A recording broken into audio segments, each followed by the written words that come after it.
Hi hello నమస్తే. అందరు ఎలా ఉన్నారండి? బాగున్నారా? నేనైతే మాత్రం చాలా బాగున్నా. శ్రావణ మాసం అయిపోయాక వచ్చే ఫస్ట్ సండే కదా, ఈరోజు అందరూ నాన్ వెజ్ కుమ్మేస్తున్నాలా? అందరి గురించి చెప్తున్నారు. నువ్వు తినకుండా ఉంటావా అంటారేమో. మనకు అలాంటి పట్టింపులు ఏమీ లేవు.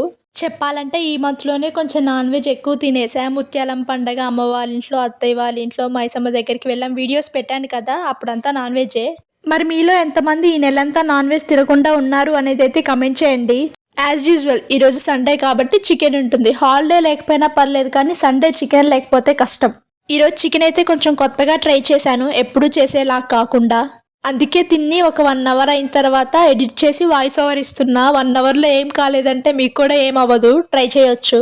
ఫస్ట్ అయితే చికెన్ని వాష్ చేసి అందులోకి కొంచెం అల్లం వెల్లుల్లి పేస్ట్, 1 స్పూన్ పసుపు, తగినంత సాల్ట్, కొద్దిగా ధనియాల పొడి, కొద్దిగా గరం మసాలా, 2 స్పూన్స్ కారం వేసి బాగా కలపాలి. ఇప్పుడు కలిపి పెట్టిన చికెన్ని 30 మినిట్స్ ఫ్రిడ్జ్లో పెట్టాలి.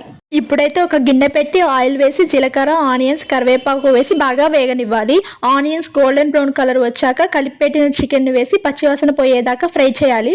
ఇప్పుడు అందులోకి 2 గ్లాసెస్ ఆఫ్ వాటర్ పోసుకొని 15 మినిట్స్ టు 20 మినిట్స్ మూత పెట్టి ఉడికించాలి. అంతే, చికెన్ అయితే ఉడికిపోయింది. ఇప్పుడు చికెన్కి కొంచెం ఫైనల్ టచ్ ఇద్దాం. కొంచెం కొత్తిమీర, పుదీనా, కొద్దిగా మసాలా వేసేస్తే అంతే, చికెన్ కర్రీ అయితే రెడీ అయిపోతుంది. ఈ వీడియో కనుక మీకు నచ్చినట్లయితే please do like, share and subscribe to my channel. Bye.